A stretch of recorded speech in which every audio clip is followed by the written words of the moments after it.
So all you need is your hot water, your French press, and your favorite ground Velo coffee.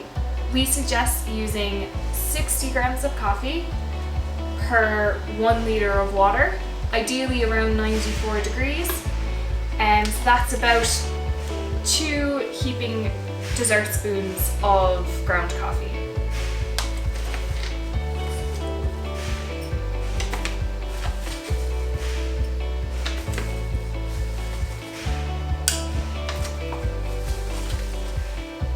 We'll start by just pre-soaking your grounds. So you can add in a little bit of your coffee, let your coffee bloom for about 30 seconds or so, and that just helps release the aromas and flavors.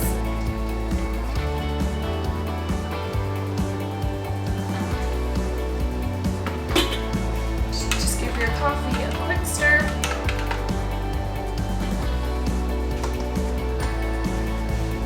And allow it to sit for about 2 minutes.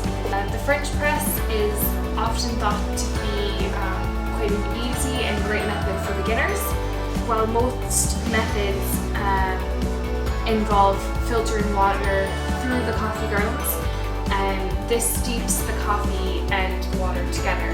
While most coffee methods involve filtering your water through your coffee grounds, the French press steeps your coffee grounds and your water together. So once it's been sitting for 2 minutes, you just slowly plunge the coffee grounds through the water. And you want to do this kind of slowly, just to get the best flavor out of the coffee. And once you've completely plunged, you have your perfect French press. So it's a great, quick, and reliable coffee method, and there you have it.